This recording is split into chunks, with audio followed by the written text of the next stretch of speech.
আমাদের অনেক ভক্ত, এখনো ভক্তরা আসেননি, ওদের পালিয়ে গেল নাকি? আচ্ছা, মহারাজ আসলে এখন আসেনি। তো যাই হোক, আমি সবাইকে অনুরোধ করবো, আজকে যেহেতু আমাদের কালচারাল প্রোগ্রাম শেষ প্রোগ্রাম, কারণ কালকে দুপুরের পরে সব প্রোগ্রাম শেষ হয়ে যাবে, এছাড়া আমি অনুরোধ করবো সবাই শেষ পর্যন্ত আজকে থাকবেন, অনুরোধ রইল। তো বাচ্চাদেরকে মহারাজ আশীর্বাদ করবেন, এরা অনেক পরিশ্রম করলো, তাদেরকে মহারাজ একটু উপহার দিবেন। তারপরে যে সমস্ত ভক্তরা আমাদের এই যে অনুষ্ঠান প্রসাদ ফ্রি, 7 দিন ধরে প্রসাদ ফ্রি, খরচা আছে তো নাকি? তো এর পিছনে যে সমস্ত ভক্তরা সহায়তা করছেন, মহারাজ তাদেরকে কিছু আশীর্বাদ করবেন। তারপরে ডিসাইপল কোর্স এবং পূজারী কোর্স আমাদের হয়েছে, আজকে তাদেরকে একদম গরম গরম সার্টিফিকেট রেডি হচ্ছে এখন, পাস আশা করছি সবাই পাস করবে। তো মহারাজ তারপরে সার্টিফিকেট দিবেন, এখানে আমরা তোমাদের হাত দিয়ে দিবেন, বাবু তোমাদের সার্টিফিকেট দিবেন। তারপর কালচারাল প্রোগ্রাম আমাদের চলতে থাকবে, অল্প কালচারাল, একটা ডান্স, একটা শ্রুতি, একটা সত্যি নাম। কিন্তু আমি আশা করবো যে সবাই শেষ পর্যন্ত থেকে বাচ্চাদেরকে একটু আনন্দ দিবেন। এখন আমরা সবাই অনুষ্ঠান করে মহারাজের শ্রীমুখ থেকে আমরা ভগবত গীতার 2য় অধ্যায়ের শেষ পর্ব আমরা শুনবো। তারপরে মহারাজকে প্রসাদী মালা দেবেন, মহারাজ অবরোধ ধরে জয় ধরে দেবেন।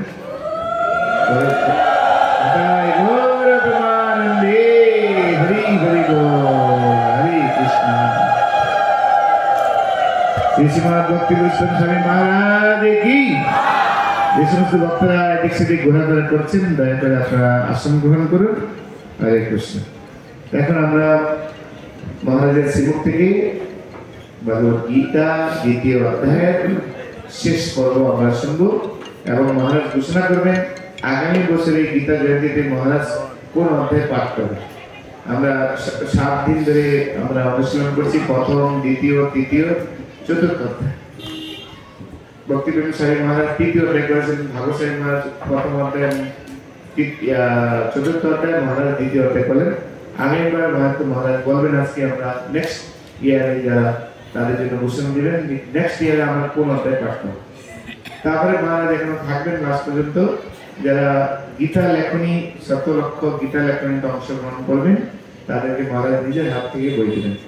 তো মহারাজ এখনো থাকবেন। তো এইসব কার্যক্রম আজকে কালকে আমরা গীতা জয়ন্তী সকাল থেকে গীতা জয়ন্তীর প্রোগ্রাম শুরু হবে, প্রসাদের পরে কে কোথায় যাবেন। তো মোটামুটি আজকের দিনটাই আমাদের একটা সুন্দর দিন। এখন আমরা মহারাজের শ্রীমুখ থেকে আমরা ভগবত গীতার শেষ অংশ 2য় অধ্যায় শ্রবণ করি।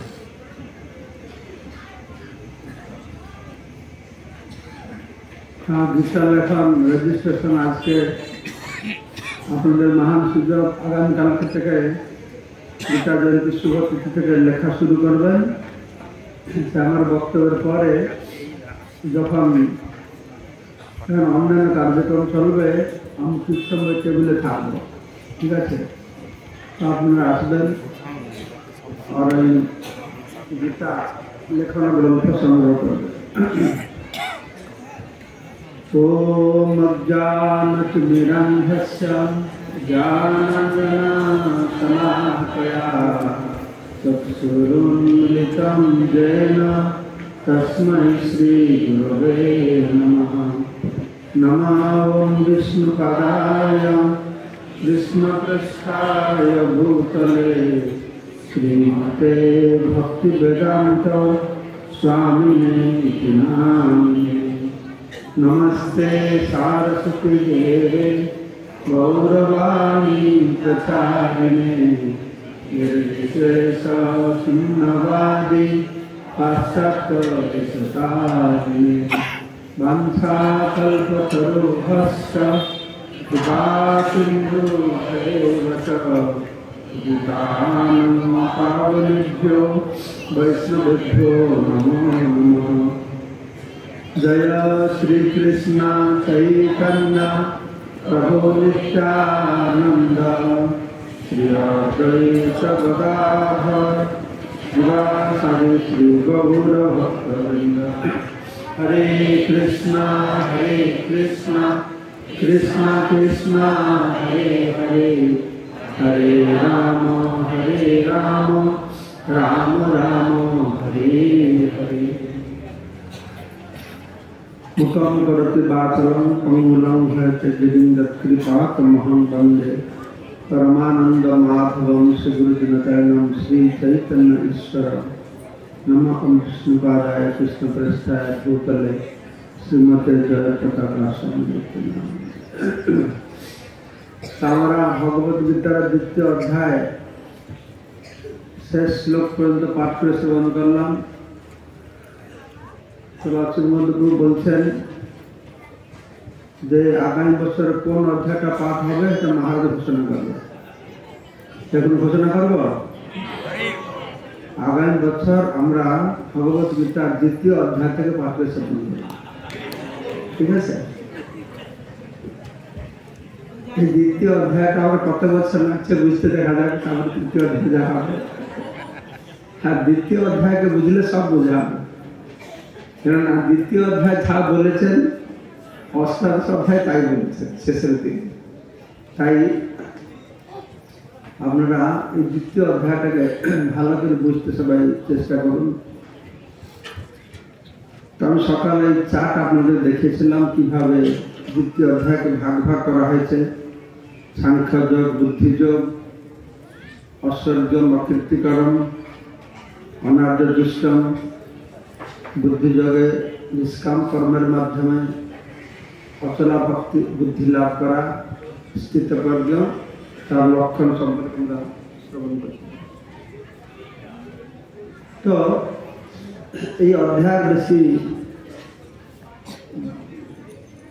মানে গৌরচন্দ্রিকা মঙ্গলাচরণ দিতে আমি যাচ্ছি না, আমাদের সীমিত সময় আছে।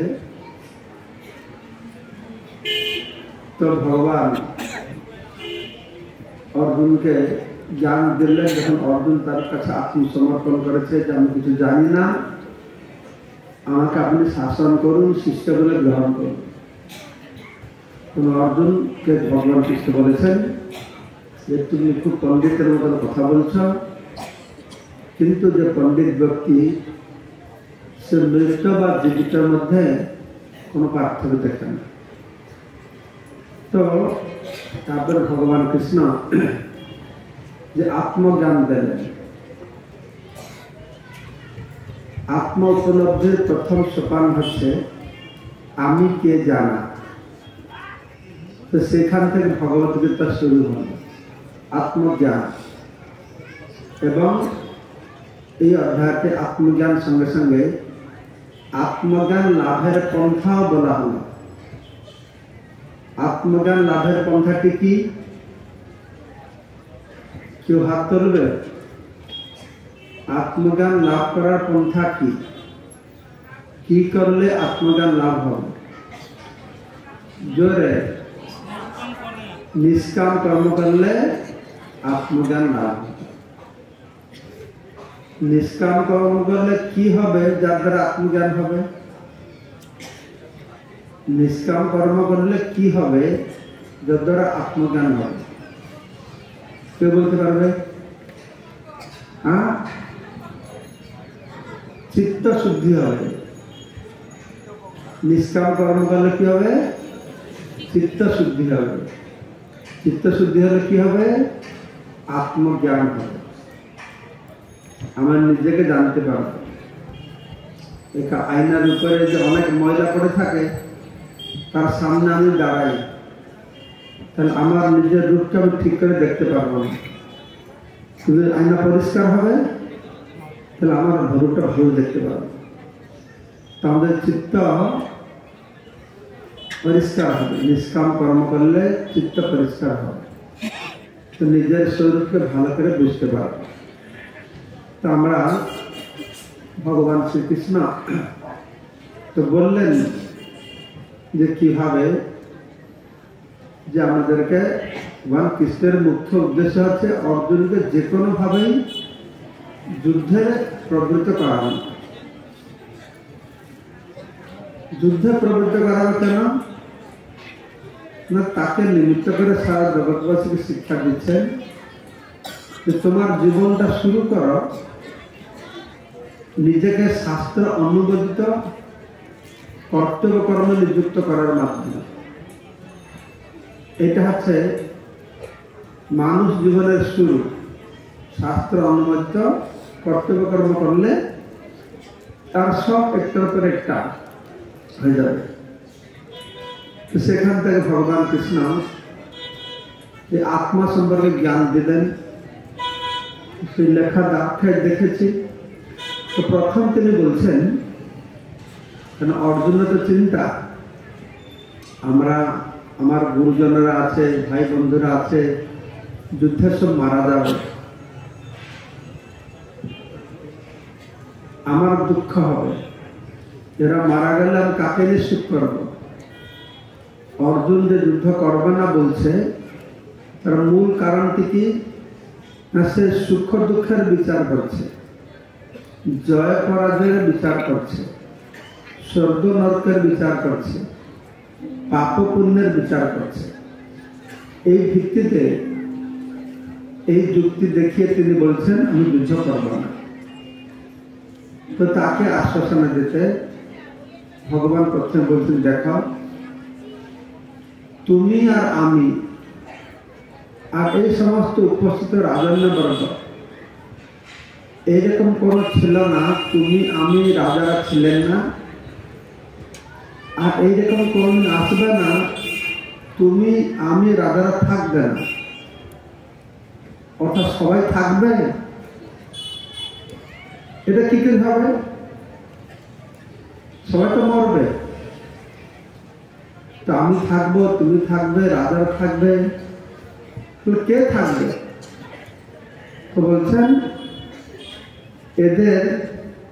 এরা হচ্ছে দেহে অবস্থিত আত্মা, তো আত্মাটা থাকবে, আত্মার পরিবর্তন হবে না, দেহের পরিবর্তন হবে। কৌমারম যৌবনম জরা, সারা জীবন দেহের মৃত্যু হচ্ছে, দেহের পরিবর্তন হচ্ছে। আত্মা এক শিশু শরীরে প্রবেশ করেছে, যে শরীর বৃদ্ধা হবে, ঠিক সেই রকম সে একটা শরীর পরিত্যাগ করে আর একটা শরীর প্রবেশ করবে, যাকে বলা হচ্ছে মৃত্যু। এটাতে কোনো চিন্তা করা দরকার নেই। তো তখন ভগবান বলছেন, দেখো যে ভীষ্ম, দ্রোণ ইত্যাদি বন্ধু বান্ধব আত্মীয়, এই দেহ চলে গেলেও তারা থাকবে, তাই তোমার কোনো চিন্তা নেই, দুঃখ কর, যুদ্ধ কর। তো অর্জুন বলছে, না সেটা নাই মানলাম, আত্মার বিনাশ নেই, এই দেহের অবসানের পরে এরা থাকবে, আত্মা থাকবে, কিন্তু এরা মারা গেলে আমার যে বিচ্ছেদ হবে, এদের বিরহজনিত শোক, তাতে তো আমার অবস্থা খারাপ হয়ে যাবে, আমার চোখ জ্বলে যাবে, আমার অসহ্য হবে, দুঃখ কষ্ট পাবো, দুঃখ পাবো, এদের বিরহজনিত দুঃখটা দাম পাবো। ভীষ্ম, দ্রোণ তাদেরকে শরীরে দেখতে পারবে না, তো সেখান থেকে আমি কি করি উদ্ধার পাবো। তার উত্তর ভগবান কৃষ্ণ বলছেন, শীতোষ্ণ সুখ দুঃখ দাহ আগম পায় নিত্যস্থান তিতিক্ষ স্বভাব। শ্লোকে একটা কথা বলা হচ্ছে, কিন্তু বুঝতে হবে অন্যভাবে। তো ভগবান কৃষ্ণ অর্জুনকে আত্মজ্ঞান দিচ্ছেন, তার মধ্যে এই শ্লোকটা কারণ ঢুকিয়ে দিয়েছেন, শীতোষ্ণ সুখ দুঃখ দাহ আগম পায় নিত্যস্থান তিতিক্ষ স্বভাব। এটা বলার উদ্দেশ্য হচ্ছে, অর্জুন যে বলছে আমার এই বিরহজনিত দুঃখ কিভাবে মোচন হবে, কৃষ্ণ বলছেন তাম তিতিক্ষস্য, সেটা তোমাকে সহ্য করতে হবে, এই সুখটাকে সহ্য করতে হবে, এই দুঃখকে সহ্য করতে হবে। কি করে? যেরকম মাঘ মাসে ঠান্ডা পড়লেও কর্তব্যবোধে মানুষকে সকালে স্নান করতে হয়, গ্রীষ্ম ঋতুতে গরম হলেও মায়েদেরকে রান্না বন্ধ করতে হয় না, চুলা জ্বালে রান্না করতে হয়। তাই শাস্ত্র অনুমোদিত কর্ম তুমি করো, সুখ হোক বা দুঃখ হোক, সে দুঃখটা সহ্য করতে হবে। কেন না আগম পায় না নিত্যাস, তা আসবে আর যাবে, শীত আসবে যাবে, গ্রীষ্ম আসবে যাবে, তোমার দাদু দিদিমা মারা যাবে, তুমি সবসময় দুঃখ পাবে না, এই কিছুদিন দুঃখ পাবে, তারপরে দুঃখ চলে যাবে। ওই দুঃখের জন্য তুমি চিন্তা করবে না। তো যে ধীর ব্যক্তি সে অনিত্য সুখ দুঃখের দ্বারা বিচলিত হবে না। তো আত্মা কথা বলছেন, আত্মার পরিচয় দিচ্ছেন, আত্মার লক্ষণ বর্ণনা করছেন। আত্মা নিত্য বস্তু, যার বিনাশ নাই, আর জড় দেহ অনিত্য বস্তু, যার স্থায়িত্ব নেই। এই জড় দেহের পরিবর্তন হবে, জড় দেহের 6টি পরিবর্তন হবে। জন্ম হবে, স্থিতি হবে, বৃদ্ধি হবে, বংশবৃদ্ধি হবে, ক্ষয় হবে, তার মৃত্যু হবে। কিন্তু আত্মা নিত্য, আত্মার বিনাশ হবে না। সেজন্য আত্মাকে বলা হচ্ছে অবিনাশী। এই অবিনাশী আত্মা সারা শরীরে চেতনার মাধ্যমে ব্যাপ্ত আছে। এই অব্যয় বস্তুর বিনাশ নেই। অব্যয়, অব্যয় মানে কি? ব্যয় মানে কি? ব্যয় মানে টাকা পয়সা ব্যয় হবে, মানে কি হবে? খরচা হয়ে যাবে, শেষ হয়ে যাবে না, কমে যাবে না। আমি 100 টাকা আছে, 50 টাকা ব্যয় হলে তো থাকবে, 50 থাকবে। অব্যয় মানে খরচা হবে না, মানে কি কম হবে না, পরিবর্তন হবে না। তো সেক্ষেত্রে বলা আছে যে অব্যয় বস্তু কোনোদিন বিনাশ নেই। তো কম হবে না, বিনাশ হবে কি করে? কিন্তু জড় দেহের বিনাশ হয়। জড় দেহ তো বিনাশশীল। তাই বলা হচ্ছে যে মনে করে আত্মা কাউকে হত্যা করে বা আত্মা হত হয়, সে কিছুই জানে না, সে আত্মা সম্পর্কে কিছু জানে না। আত্মা কাউকে হত্যা করে না বা আত্মা নিজে হত হয় না। এই কয়েকটা পয়েন্ট আমি বলবো। শুধু আত্মা সম্পর্কে গীতা ভগবান যা বলেছেন, আত্মার জন্ম হয় না, ন জায়তে মৃত বা কদাচিৎ, মৃত্যু হয় না, ন ভূতা ভবিত বা কদাচিৎ, অতীতে আত্মার উৎপত্তি হয় না, ভবিষ্যতে উৎপত্তি হবে না। আত্মা হচ্ছে অজ, তার জন্ম নেই, সবসময় ছিল আর সবসময় থাকবে। এই হচ্ছে অজ শব্দের অর্থ। নিত্য, সবসময় ছিল আর থাকবে। আর আত্মা শাশ্বত। শাশ্বত মানে নিত্য, মানে সবসময় থাকবে। শাশ্বত মানে কখন বিনাশ হবে না, এর পার্থক্য। আত্মা নিত্য। তারপর আত্মা আছে পুরাণ। পুরাণ, এই পুরাণ শব্দের আমি ব্যাখ্যা বলেছিলাম। পুরাণ মানে পূর্ণ নয়। কাপড় পূর্ণ হয়ে যায়, শরীর পূর্ণ হয়ে যায়, তো আত্মা কিন্তু সেরকম পূর্ণ হয় না, সে পুরাণ। পুরাণ শব্দ মানে হচ্ছে সে না পুরা না, কখন পুরা না, পূর্ণ হয় না। মানে নব, সে পূর্ণ হয় নব, নবনবায় না, সবসময় সে নতুন থাকে। আত্মা অবিনাশী, অজ অব্যয়। আত্মা কি করে না শরীর ত্যাগ করে নতুন শরীর গ্রহণ করে, জীর্ণ শরীর ত্যাগ করে। যেরকম মানুষ জীর্ণ বস্ত্র পরিত্যাগ করে নতুন বস্ত্র গ্রহণ করে। তারপর আত্মা অচ্ছেদ্য, অস্ত্র দ্বারা ছেদন করা যায় না। অদাহ, অগ্নি দ্বারা দহন করা যায় না। অক্লেদ্য, জলের দ্বারা ভেজানো যায় না। অশস্য, বায়ুর দ্বারা শুকানো যায় না। আত্মা অব্যক্ত, অগোচর, তাকে জানা যায় না। আত্মা অচিন্ত, চিন্তার অতীত। আত্মা অবিকার্য, অর্থাৎ অপরিবর্তন, যার বিকার নেই। শরীরের বিকার আছে, পরিবর্তন আছে, আত্মার বিকার নেই, পরিবর্তন নেই। এই 22টা পয়েন্ট দেওয়া হয়েছে আত্মার উপরে। তারপর আমরা অনাত্মার কথা আলোচনা করব। তার কৃষ্ণ বলছেন, তুমি যদি আত্মাতে বিশ্বাস না করো, আত্মা নিত্য বলে বিশ্বাস না করো, তবুও তোমার যুদ্ধ না করার কোনো কারণ নেই, তুমি যুদ্ধ করো। সেই সম্পর্কে তিনি বলছেন, দেহের সঙ্গে আত্মার বারংবার জন্ম হয় আর মৃত্যু হয়। আমি দুই প্রকার দর্শনের কথা বলেছিলাম, বৈভাষিক দর্শন, লোকায়ত দর্শন। যেখানে বলা হয় জড় উপাদানের সম্মিশ্রণের ফলে চেতনার উৎপন্ন হয়।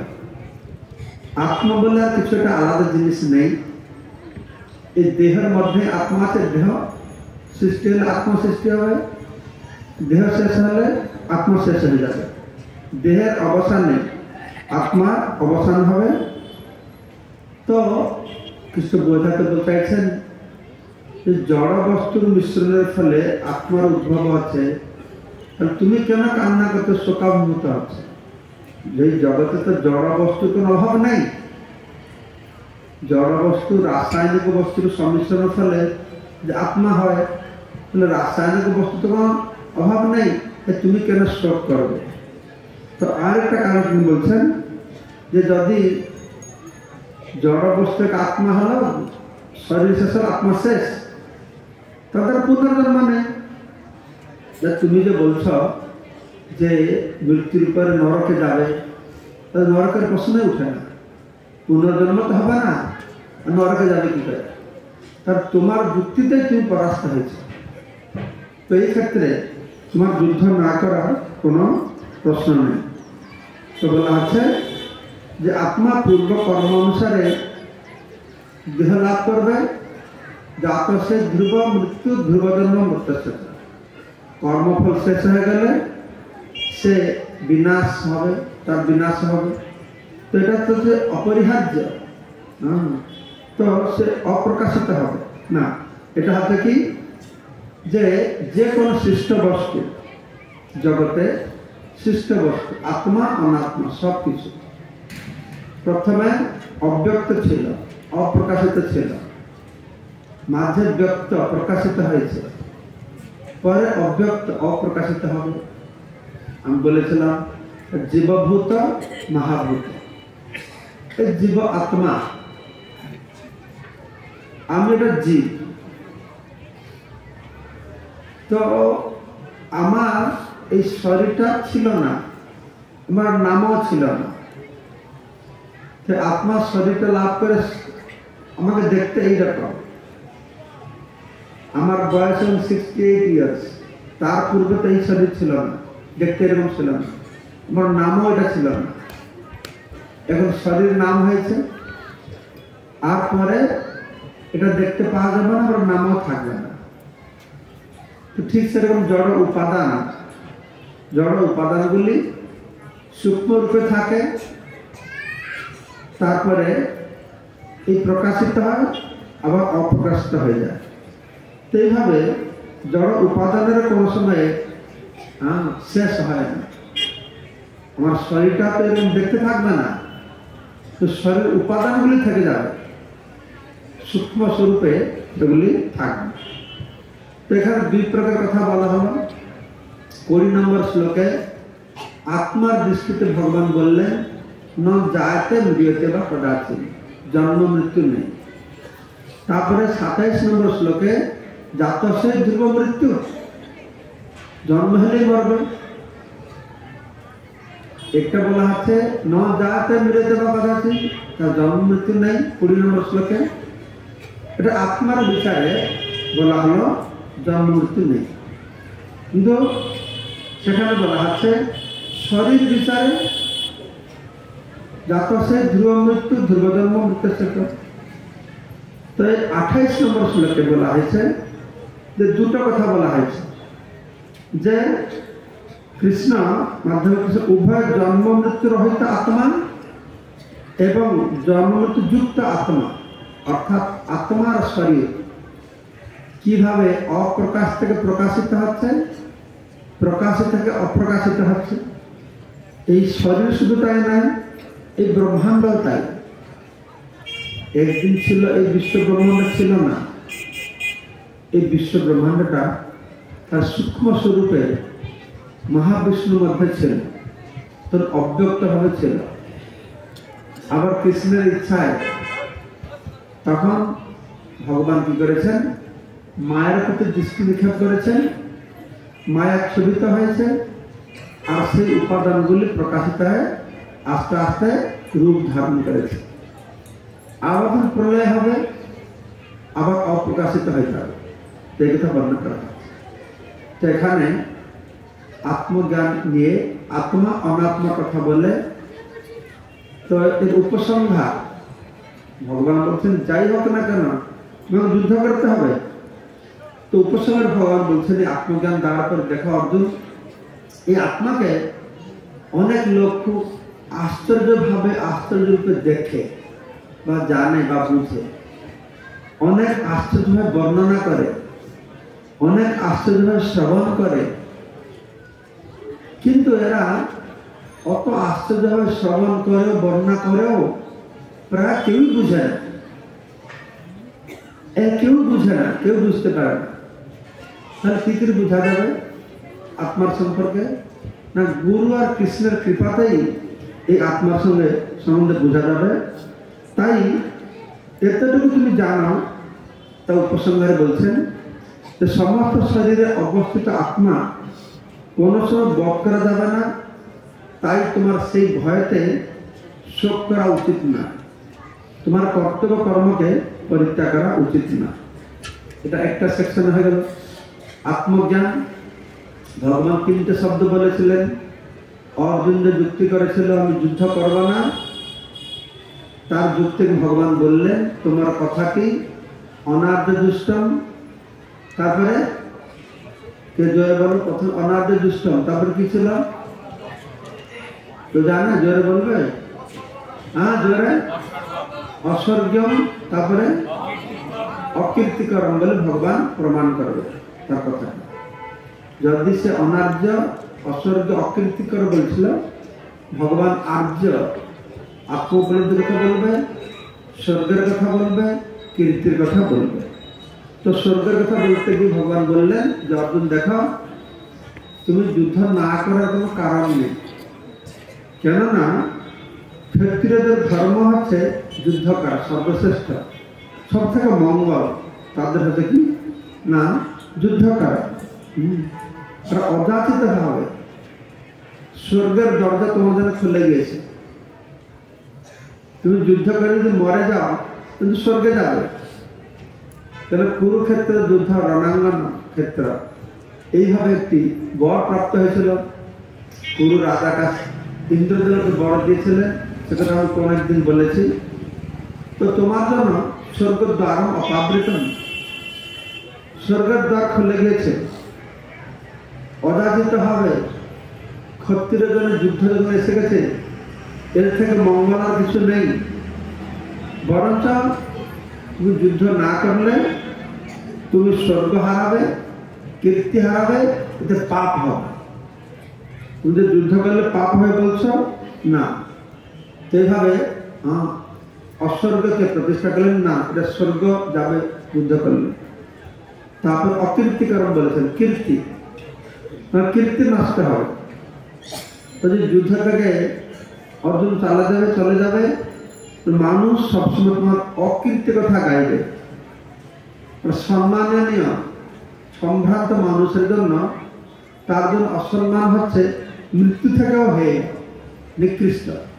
তাই তারা যারা তোমাকে সম্মান করছিল, তারা মনে করবে তুমি যুদ্ধ করতে থেকে ভয়তে পালিয়েছ, এরকম তারা কি করবে, তোমাকে তুচ্ছ জ্ঞান করবে, তুমি হেয় মনে করবে। আর তোমার শত্রুরা তোমার সামর্থ্যের নিন্দা করবে আর বহু অকথ্য কথা তোমাকে বলবে। তো এইভাবে তাদের কাছে অকথ্য কথা শুনে যে কষ্ট হবে, এই মৃত্যু থেকে আরো বেশি কষ্ট করে। এইভাবে ভগবান বুঝালেন যে তুমি যে যুদ্ধ করবে না বলছো, সেটা তো অকীর্তি করবে, যুদ্ধ করলে তোমার কীর্তি হবে। তো বলছেন যুদ্ধ জয় হবে কি পরাজয় হবে আমি জানি না, তো ভগবান শুনে চিন্তা করো না, জয় হলে ভালো, পরাজয় হলেও ভালো, দুটোই ভালো। কেন? যদি তুমি যুদ্ধে মৃত্যু হবে, পরাজিত হবে, তাহলে স্বর্গে যাবে, যুদ্ধে জয়যুক্ত হবে, তাহলে তুমি রাজ্য ভোগ করবে, তো তোমার কোনো তো লস নাই, তুমি যুদ্ধ করো। তাহলে যেটা আগে বলেছিলেন বা নিষ্কাম করণ বলা হবে, যে সফল হও বা বিফল হও, সুখ দুঃখ, লাভ অলাভ, জয় পরাজয়কে সমান মনে করে কর্তব্য কর্ম কর। নিষ্কাম কর্ম কি ভগবান বলবেন তার সূচনা এখন তিনি বর্ণনা করবেন। ততক্ষণ 38 নম্বর শ্লোক পর্যন্ত ভগবান এই সাংখ্যযোগ বর্ণনা করলেন। এখন বলছেন বুদ্ধিযোগ তিমাং শুনো, তুমি বুদ্ধিযোগের কথা শ্রবণ করো। তো দ্বিতীয় লাইনে বললেন বুদ্ধিযোগ করলে কি হবে না, কর্মবন্ধ প্রহাস্যসি। বুদ্ধিযোগের কাজ কি? বুদ্ধিযোগের কাজ হচ্ছে কর্মবন্ধন থেকে মুক্ত করা। বুদ্ধিযোগের নাম হচ্ছে নিষ্কাম কর্ম, ঠিক আছে? তো বুদ্ধিযোগকে নিষ্কাম কর্মযোগ বলা হয় আর ভক্তিযোগ বলা হয়। আমি এখানে লিখি না ভক্তিযোগটা, নিষ্কাম কর্মকে বুদ্ধিযোগকে ভক্তিযোগ বলা হয়। প্রভুপাদ তার তাৎপর্যে এই নিষ্কাম কর্মের নাম ধার ধারে না, বুদ্ধিযোগের নাম ধার ধারে না, সব জায়গায় এই ভক্তিটাকে ব্যবহার করেছে। কেননা নিষ্কাম কর্ম হচ্ছে ভক্তির শুরু। প্রভুপাদ শব্দ ভক্তিযোগের কথা শব্দটি ব্যবহার করেছেন। তো এখানে বুদ্ধিযোগকে নিষ্কাম কর্মযোগ বলে বলা হচ্ছে। তো বলা হচ্ছে এই নিষ্কাম কর্ম যদি শুরু করে, আরম্ভ করে, তাহলে তার ফলের বিনাশ হবে না আর হ্রাস হবে না। আর নিষ্কাম কর্ম অল্প কিছু করলে মহাবিপদ থেকে রক্ষা পাবে, মৃত্যু থেকে রক্ষা পাবে, মৃত্যুর সাগর থেকে রক্ষা পাবে, জন্ম মৃত্যু সংসার চক্র থেকে সে রক্ষা পাবে। কি করে পাবে সে উপর বর্ণনা করা হবে, ঠিক আছে? তো তারপরে ভগবান বর্ণনা করলেন এই বুদ্ধিযোগটা কি, ব্যবসায়ত্মিকা বুদ্ধি। ব্যবসায়ত্মিকা বুদ্ধি মানে নিশ্চয়াত্মিকা বুদ্ধি। আমি একটা কথা প্রতি বছর এই গীতা পাঠে বললি যে আমি যখন ঘরে ছিলাম গীতা পড়তাম ছোটবেলা থেকে, কিন্তু কিছু বুঝতাম না, ঠিক আছে? ঈশ্বরে জয়েন করলাম তখন নতুন নতুন কয়েক মাস ছিলাম। তারপরে আমাকে একজন ভক্ত আমার বাড়িতে নিয়ে গেছে। তার বোন মা সবাই বলছে, আরে এটা কি সাধু হতে গেছে নাকি খ্রিস্টান হয়ে গেছে? খ্রিস্টান, আমি ইস্কন এসেছি তো খ্রিস্টান হয়ে গেছে। তাই বোঝাতে না না আমরা ভক্তি করছি, নাম যখন, আরে তুমি বুঝবে না, প্রথমবার দেখাবে ওরে আস্তে তো খ্রিস্টান করবে। মা বলছে, বোন দাদা কথা, আরে না না ইয়ে খ্রিস্টান নাকি হিন্দু না, একে নিয়ে বই বিক্রি করাচ্ছে, বিজনেস করাচ্ছে। আমি বই বিক্রি করতাম পুরীতে, ভুবনেশ্বরে, কাপড়ে গিয়ে একে দিয়ে দিয়ে ওই ওরা কি করছে না পয়সা ইনকাম করে বিজনেস ব্যবসায় করছে। তো আমি কি ব্যবসা শব্দটা শুনলাম, আর গীতার শ্লোকগুলো কিছু যাই না, কিন্তু ব্যবসা করে শব্দটা জানতাম। তখন মাকে বুঝাচ্ছি, আরে গীতায় বলেছে ভগবান তার ব্যবসায় করা। আসলে ব্যবসার অর্থ সম্পূর্ণ আলাদা। ব্যবসায়িক বুদ্ধি মানে নিশ্চয়াত্মক বুদ্ধি, স্থির বুদ্ধি, দৃঢ় বুদ্ধি, জানতাম না। তো মা বলছে তুমি ব্যবসায় করছো কি?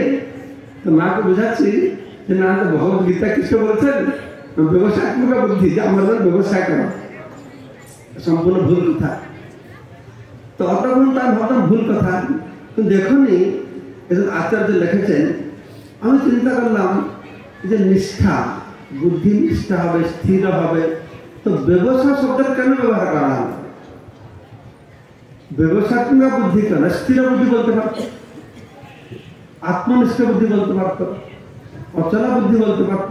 এই ব্যবসা শব্দের কেন ব্যবহার করা হয়েছে আমি ভাবতাম। কিন্তু একজন আচার্য বলছেন এই ব্যবসা শব্দের কথা ব্যবহার করা হয়েছে যারা ব্যবসায় করে, যারা বিজনেস করে, যারা তার মনটা তাতে একদম মগ্ন থাকে। কেউ ফ্যাক্টরি করবে, কোম্পানি করবে, কাপড় বিজনেস করবে, তার মন আর এদিকে ওদিকে যায় না, পুরো স্থির হয়ে থাকে। তা আমি একটা ফ্যাক্টরি করবো, কি করে ফ্যাক্টরিতে শেষ পর্যন্ত পৌঁছাবো, সেই জন্য একটা ব্যবসায় বুদ্ধি বলা হয়েছে। তখনও বললো তাহলে মাকে যা বলছিল ঠিক বলেছিলাম, ব্যবসায় করা। তখন বলা আছে ব্যবসায় বুদ্ধি, ব্যবসায় শব্দটা ব্যবহার করা হয়েছে। মানুষ ব্যবসায় করতে গিয়ে যে রকম মনোনিষ্ঠাকে পড়ে থাকে পিছনে, তো সেই রকম নিশ্চয়াত্মক বুদ্ধি এই ব্যবসায় বলা হয়েছে। তো এই বুদ্ধি যোগটা মানে কি? ব্যবসায় বুদ্ধি নিষ্কাম কর্ম, বুদ্ধি যোগ মনে রাখবেন। বুদ্ধি যোগ বা স্থির বুদ্ধি অর্থাৎ আত্মাতে যে বুদ্ধি স্থির, আত্মাতে, তাকে বলে ব্যবসাত্মক বুদ্ধি।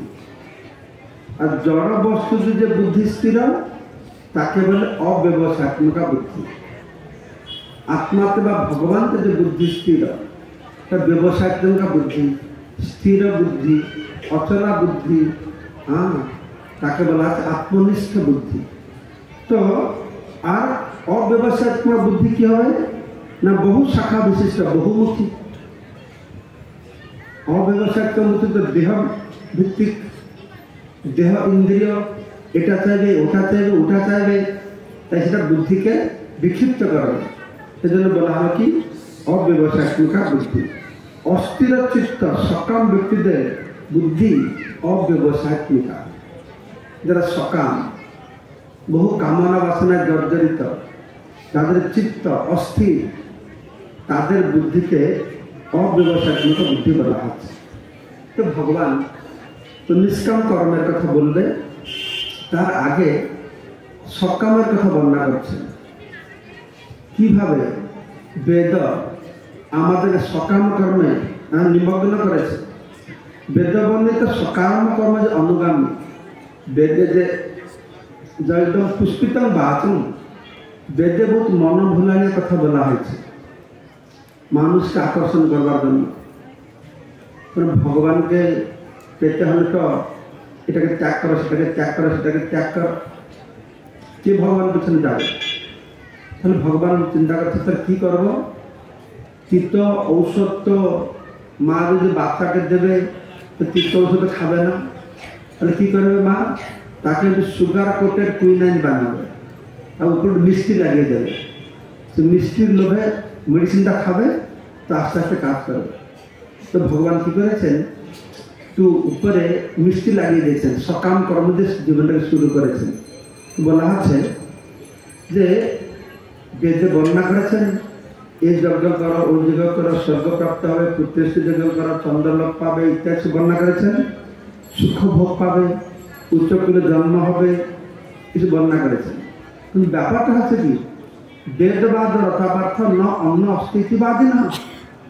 কিন্তু বেদবাদী তারা মনে করে কি বেদ মানে এই কর্মকাণ্ড করে স্বর্গে যাও, এর উপরে আর কিছু নাই, ন অন্য অস্তি, আর কিছু নেই, এটাই ভুল। এর উপরে আর কিছু নেই, এটাই সব কিছু। তো তারা কি করে এই ইন্দ্র সুখ আর ঔষধের প্রতি আকৃষ্ট হয়, বিভিন্ন প্রকার কর্মকাণ্ড করে, যজ্ঞ করে, করে, সেটা বিরাট আড়ম্বর তারা করতে থাকে।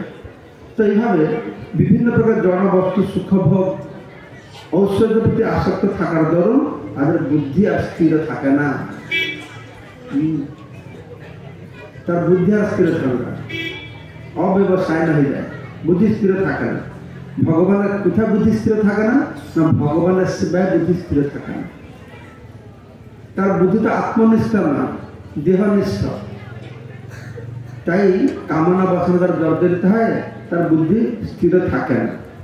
তো এটা যারা কর্মকাণ্ডী লোক, তাদের এই অবস্থা। তারপরে ভগবান কিছু বুঝে বলছেন, দেখো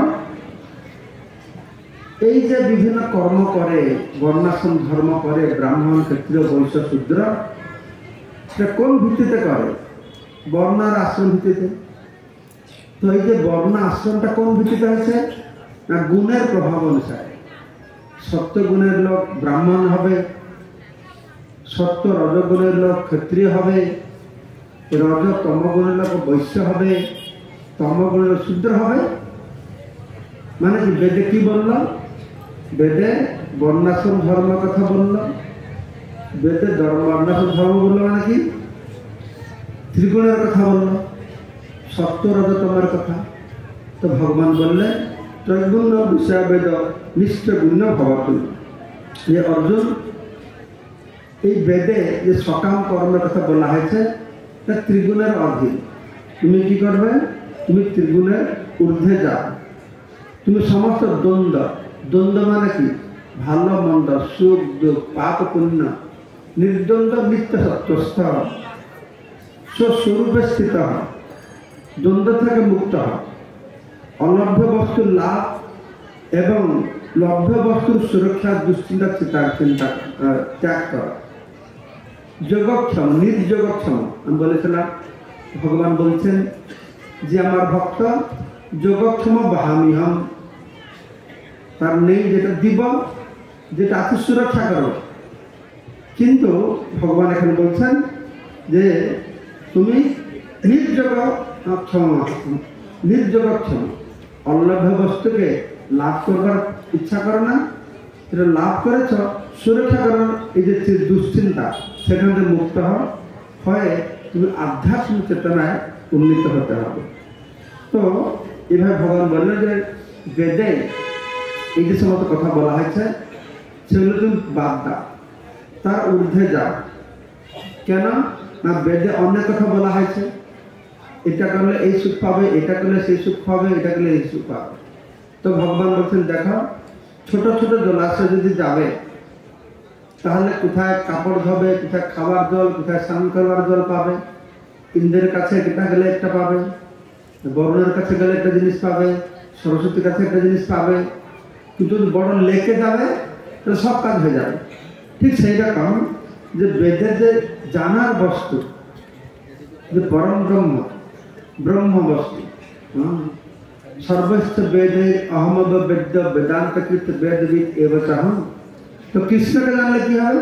সব কিছু পেয়ে যাবে। এই দৃষ্টান্ত কৃষ্ণ গীতায় বললেন যে বড় লেকে গেলে যেন সব কিছু হয়ে যাবে, সমস্ত ক্ষুদ্র জলাশয়ের কাজ হয়ে যাবে। তাই বেদের সমস্ত যে উদ্দেশ্য সাধিত হবে। বেদের যে আসল উদ্দেশ্য ভগবানকে জানবে, ভগবানকে জানলে আমার সব কিছু জানা হয়ে যাবে। তো বেদ বর্ণিত এই সকাম কর্মের উপরে কিছু আলোকপাত করে। এখন ভগবান কি করবেন না নিষ্কাম কর্মের কথা বলবেন। তো নিষ্কাম কর্মের কথা প্রথমটি তিনি বলবেন যে তোমার কর্মে অধিকার আছে, ফলে অধিকার নেই। কর্ম নিয়ে অধিকার আসতে মা ফলে সে পদার্থ নেই। তার মানে তিনি কি বলছেন? নিষ্কাম কর্ম মানে কর্ম করো, ফলে আশা করো না। তারপর কি বলছেন? ফলের আশা করো কিন্তু ফলের প্রতি আসক্ত হবে না। ফলের প্রতি আসক্ত হবে না। কর্ম করলে তো ফল হবেই, যে কোনো কর্ম ফল তো হবেই, কিন্তু কর্মফলে আসক্ত হবে না। তা আসক্ত না হলে কি হবে? যদি আসক্ত হবে না তাহলে কর্মের কারণ তুমি হবে না। কর্ম করেও কর্মের কারণ হবে না। তুমি ফলের প্রতি আসক্ত না থাকে তাহলে সে কর্মের কারণ হবে না। তার ফলে কি হবে? সে কর্মের পাপ পুণ্যের ভাগিদার তুমি হবে না। তো তুমি কর্ম করো, ফলে আসক্তি হয় না, তৎসঙ্গে সঙ্গে তুমি কর্মকেও বাদ দেবে না। সুধর্ম কর্ম আচরণ না করার প্রতি আসক্ত হবে না। সবসময় মনে রাখবে ভগবান কর্মকে ত্যাগ করতে বলছে না। কি ত্যাগ করতে বলছে? কি ত্যাগ করতে বলছে? কর্মফলকে ত্যাগ করতে বলছে। কর্মের প্রতি আসক্ত না হতে বলছে না, কর্মফলের প্রতি অনাসক্ত হতে বলছে। ঠিক আছে? তারপরে কি বললো না? প্রথম বললো কর্ম করো, ফলের আশা করো না, কর্ম করো, ফলে আসক্তি হয় না। তারপর বলছে কর্ম করে ফলে তোমার সিদ্ধি অসিদ্ধি, সাফল্য আর ব্যর্থতা যেটাই হবে কিন্তু সমানভাবে গ্রহণ করে। এই তিনটা জিনিস যে করতে পারবে সে আর কোনো সমস্যা নেই। যোগস্থ, তাকে বলে যোগস্থ। যোগস্থ হয় কর্মকর। যোগস্থ হয় কর্মকর মানে কি? কর্ম সিদ্ধি হোক অসিদ্ধ সমানভাবে, সুখে দুঃখে সমকৃত বলা হয়। বহুবার এই একই কথা বলছেন, তাই না? তো তারপরে তিনি বলছেন দূরে নাই অবরম, বহু দূরে এই নিকৃষ্ট সকাম কর্মকে বহু দূরে ত্যাগ করা। নিকৃষ্ট সকাম বহুদূরে ত্যাগ করে বুদ্ধিজ বা নিষ্কাম কর্মযোগে আশ্রয় গ্রহণ কর। শরণম অনিচ্ছ তুমি আশ্রয় গ্রহণ করো। যারা কর্মফল ভোগ করতে ইচ্ছা করে তারা তো কৃপা, কিন্তু তুমি কর্মফলকে ভোগ করতে ইচ্ছা করো না। তো এইটুকু হলো নিষ্কাম কর্ম। নিষ্কাম কর্মের ডেফিনেশন এই 6টা পয়েন্ট দেওয়া হল। আত্মার উপরে 22টা পয়েন্ট দেওয়া হল। আর নিষ্কাম কর্মের ফল কি হবে এখন বলছে। আমি যতগুলি বলছি এই এক একটা শ্লোকের থেকে এই শব্দগুলি, এই বাক্যগুলি আমি সংগ্রহ করেছি, ঠিক আছে। নিষ্কাম করলে ফল কি হবে এটা মনে রাখো। নিষ্কাম কর্ম করলে পাপ পুণ্য থেকে মুক্তি পাবে। তারপরে সেটা বলছে নিষ্কাম কর্ম করলে অর্থাৎ কর্ম থেকে জাত ফল ত্যাগ করলে জন্ম মৃত্যু বন্ধন থেকে সে মুক্তি পাবে। এই দুটো ফল পাবে। আর তার বুদ্ধি যখন এরকম মোহরূপক গভীর অরণ্যকে অতিক্রম করবে, তার বুদ্ধি মোহরূপক গভীর অরণ্যকে অতিক্রম করবে, তখন সে যা শুনেছিল, যা শুনবে তার প্রতি নিষ্পৃহ উদাসীন থাকবে। যা শুনেছিল, যা শুনবে, কি শুনেছিল, কি শুনবে, বেদে যে বর্ণনা করেছে সকাম কর্ম সম্পর্কে, যেটা খুব আকর্ষণীয়। য ইমাম পুষ্পিতাং বাহাতম প্রবদন্তে অবিবস্থিত, খুব মনোভুলানি আকাশ কুসুম কথা যে বলা হয়েছিল বেদে, যা শুনেছে, যা শুনবে, আর তাতে সেগুলি যাবে না, তার প্রতি আকৃষ্ট হবে না। যা শ্রবণ করেছে, যা শ্রবণ করবে, নিষ্প্রিয় আর উদাসীন তখন থাকতে পারবে। আর যখন বুদ্ধি বেদের এই অলিক কথার দ্বারা, অলিক কথা আকাশ কুসুম বিচলিত হবে না, তাকে বলা হবে অচলা বুদ্ধি, ব্যবসায়িক বুদ্ধি, অচলা বুদ্ধি। সে দিব্য চেতনায় তখন স্থির হবে। যার অচলা বুদ্ধি হবে তাকে বলা হবে স্থিতপ্রজ্ঞ, স্থিতপ্রজ্ঞ। তো ভগবান এইভাবে নিষ্কাম কর্মের দ্বারা কীভাবে স্থিতপ্রজ্ঞ হবে তখন বলছেন। অর্জুন জিজ্ঞাসা করলো যে স্থিতপ্রজ্ঞের লক্ষণ কি, স্থিতপ্রজ্ঞ কীভাবে বর্ণনা করা হয়, কীভাবে কথা বলে, কীভাবে বসে, কীভাবে বিচরণ করে, এগুলি সব সকালে আমি বলেছি। সেটা রিপিট করবো না, এইটুকু এক একটা শব্দ আমি বলবো বাক্যে। স্থিতপ্রজ্ঞের কাল ভাষা, তার বর্ণনা কীরকম না, স্থিতপ্রজ্ঞ মন থেকে উদ্ভূত কামনা বাসনা ত্যাগ করে সে শুদ্ধ মনের দ্বারা আত্মাতে সন্তুষ্ট থাকে, এক কথা স্থিতপ্রজ্ঞ। আর সে কীরকম কথা বলে, যখন সে এই শ্লোক বলা আছে দুঃখেষু অনিবৃত্তমানা সুখেষু বিগতস্পৃহ, তুমি বিপদে পড়বে, কোনো কিছু আক্রমণ হবে, কেউ খারাপ ব্যবহার করবে বা ভালো ব্যবহার করবে, তুমি সে কী বলবে, কেমন কথা বলবে, তার কি প্রতিক্রিয়া হবে, কেমন কথা বলবে, তার ভালো হলে খারাপ হলে কি বলবে, কি বলতে পারবে জোরে? আমার প্রারব্ধ কর্ম, এটা আমাকে ভোগ করতে হবে।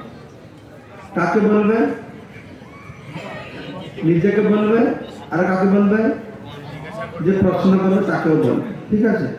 আচ্ছা, তারপরে কি বলবে না, তার শুভ অশুভতে অনাসক্ত হয়, কেউ তাকে প্রশংসা করবে, কেউ তার নিন্দা করবে, তার প্রশংসা করবে, ফুলের মালা দেবে, দক্ষিণা দেবে, কিন্তু তাকে বলবে না। কি বলবে না?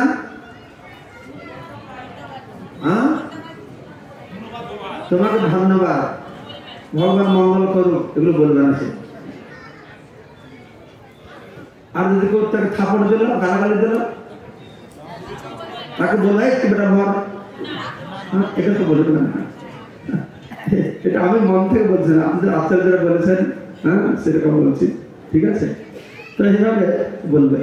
আবার কি অবস্থান করবে, তা অবস্থান করবে মানে কি বসবে না, ইন্দ্রিয়কে বিষয় থেকে নিবৃত্ত করে, কশ্যপ যেরকম ইন্দ্রিয়কে বিষয় থেকে প্রত্যাহার করে যে বসে থাকে, সে সেরকম বসবে, ইন্দ্রিয়কে নিয়ন্ত্রণ করে রাখবে। কিন্তু কেউ ইন্দ্রিয়কে তো বিষয় থেকে নিয়ন্ত্রণ করে রাখলো, তাতে তো হবে না। সে তো জল হচ্ছে খাচ্ছে না, কিন্তু মনটা তো খাওয়া থেকে পড়ে আছে নাকি? তো তখন কি হবে? তখন কি করতে হবে? হ্যাঁ, কি হবে? না, চেতনা তাকে উন্নত সাথ দিতে হবে, পরম দুষ্ট নিবর্তনতে তাকে আর পরম সাথ দিতে হবে। তখন ভগবান বলছেন যে কি করে হবে? যারা বিবেকবান ব্যক্তি, এই ইন্দ্রিয় অত শক্তিশালী, তাদের মনকে বিক্ষিপ্ত করে। তখন ভগবান বলছেন যে মন যদি মত কি এটা হচ্ছে মত যুক্ত মত আসিত, হ্যাঁ, আমাতে যুক্ত করো, ইন্দ্রিয়গুলি আমাতে যুক্ত করবেন, তাহলে ঠিকে যাবে। মন যদি ভগবান যুক্ত না হয়, বিষয় যুক্ত হয়, তবে কি করবে? তখন সেটা বলছেন, প্রথমে বলছেন ইন্দ্রিয়গুলি আমাকে যুক্ত করো, সব ঠিক হয়ে যাবে। যুক্ত যদি মন যদি ইন্দ্রিয় ভগবান যুক্ত না হয়, কিসের যুক্ত হবে? বিষয় যুক্ত হবে। বিষয় যুক্ত হলে কি হবে? আসক্ত হবে। আসক্ত হলে কি হবে? ভোগের বাসনা, কাম, কাম থেকে কি হবে? ক্রোধ, ক্রোধ থেকে কি হবে? মোহ, মোহ থেকে স্মৃতি। কিসের স্মৃতি? শাস্ত্র নির্দেশের স্মৃতি। শাস্ত্র নির্দেশ অনেক বই পড়ে, সব কিছু করেছি, আর কিছুই কাজ করবে না। তারপরে বুদ্ধি নাশ হবে। বুদ্ধি নাশ হলে কি হবে? সর্বনাশ। তার পতন হবে কোথায়? সংসার কূপে, সে সেখানে পড়ে যাবে। ঠিক আছে, তো কিভাবে বিচরণ করবে? আর নেই থাকবে লিখি না, বা পরে সকালে বলেছি, সেটা বুঝে নেবেন আর কি আছে, সেটুকু সামনে জয়সে প্রভুপাদ কি। তো ব্যাপারটা আবার মনে করে দিচ্ছি আপনাদেরকে, আমার একটা বিরাট সংকল্প। আমি সবাইকে প্রার্থনা করছি আপনারা এই সংকল্প পূর্ণ করবার জন্য আপনারা আমাকে সাহায্য করবেন। আমি চাইছি ভগবানের 5250 বর্ষ জন্মপূর্তি উপলক্ষে 2024-এ 1 কোটি মানুষকে এই 7 লক্ষ গীতা যজ্ঞ মহাযজ্ঞতে যোগদান করাবার জন্য। তাই সবার কাছে বিশেষ অনুরোধ, আপনারা এই তপস্যাটুকু করবেন, প্রতিদিন 2টো করে শ্লোক লিখবেন। এটা তপস্যা নয়, এটা প্রচুর আনন্দ পাবেন। আর যখন পুরো বইটা নিজে হাতে লিখবেন, তখন বুঝবেন যারে কত সুন্দর একটা কাজ হলো, জীবনের কাজের কাজ হয়েছে। আমি সারা জীবন প্রেসে লেখা বই পড়েছি, এখন আমি ওর হাতের লেখা গ্রন্থ অধ্যয়ন করব। তো তার ফল আপনি গুরু মহারাজের স্বাস্থ্যের জন্য যেতে পারেন, আপনাদের প্রিয় জনের উদ্দেশ্যে যেতে পারেন। তো কালকে আমি চাইছি যত ভক্ত এখন যোগদান করছেন, সবাই যেন আজকে রেজিস্ট্রেশন করবেন। আপনাদেরকে একটা গীতা বই দেওয়া হবে, holy Gita for daily reading, পবিত্র গীতা প্রত্যহ পঠন। আর একটা দেওয়া হবে holy Gita for daily writing, পবিত্র গীতা প্রত্যহ লেখা। সেই বইটা সবচেয়ে ব্যাগে রাখবেন, যেখানে যাবেন সকাল বিভিন্ন শ্লোক পড়বেন আর লিখবেন, আর হরিনাম লিখবেন। তো গীতাটা রাধামা থেকে অফারিং করে বাড়ি ফেরত নিয়ে যাবেন, হরিনামটা এখানে রেখে দিয়ে যাবেন। আমি আমার বক্তব্যের পরে লক্ষ্মীবন্ধু বলতে কি সার্টিফিকেট দেবেন। ইতিমধ্যে আপনারা আমার এই ফর্ম সেখানে পাওয়া যাচ্ছে, বইও পাওয়া যাচ্ছে, সংগ্রহ করবেন। আমি সেখানে গিয়ে উপস্থিত থাকবো। তো ভগবানকে প্রার্থনা করে আপনাদের হাতে আমি এই গ্রন্থগুলি অর্পণ করব। জয় শতলক্ষ গীতা লেখন মহাযজ্ঞ কি, সমবেত ভক্তবৃন্দ কি, গৌর প্রেমানন্দে। हरे कृष्णा गीता जयंती महोत्सव की।